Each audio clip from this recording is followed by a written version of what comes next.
সিলেটে অভিভাবকদের সতর্ক করে প্রচারণা চালানো হচ্ছে। আজ মঙ্গলবার সকাল থেকেই নগরীর বিভিন্ন স্থানে সিএনজি চালিত অটোরিকশা করে মাইকিং করে এই প্রচারণা হচ্ছে।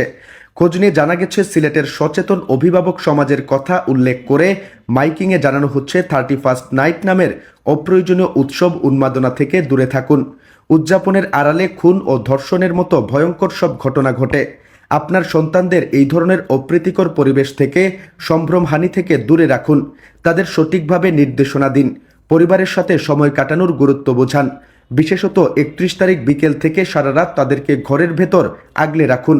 অপসংস্কৃতির প্রভাব এড়িয়ে চলুন এবং সুস্থ ও গঠনমূলক সংস্কৃতির চর্চা করুন। দেশের শান্তি ও শৃঙ্খলা রক্ষায় সরকার এবং প্রশাসনকে সহযোগিতা করুন। তবে এই ব্যাপারে প্রচারণাকারী সংশ্লিষ্ট কারো নির্দিষ্ট পরিচয় ও বক্তব্য পাওয়া যায়নি।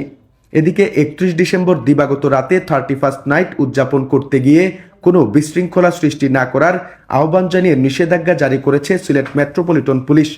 এক বিজ্ঞপ্তিতে এসএমপি কমিশনার মোহাম্মদ রেজাউল করিম জানান, ইংরেজি নববর্ষ উপলক্ষে সিলেট মহানগরের সকল প্রকার গান বাজনা, বাদ্যবাজনা, হর্ন বাজানো, বাজি পোড়ানো, পটকা ফোটানো, ঢাকঢোল বাজানো, লাউডস্পিকার ব্যবহার, বিস্ফোরক দ্রব্য বহন এবং মাদকদ্রব্যের দোকান বা পানশালা বন্ধ ও মাদকদ্রব্য বিক্রয় ও ব্যবহার পুলিশের পক্ষ থেকে নিষিদ্ধ করা হলো।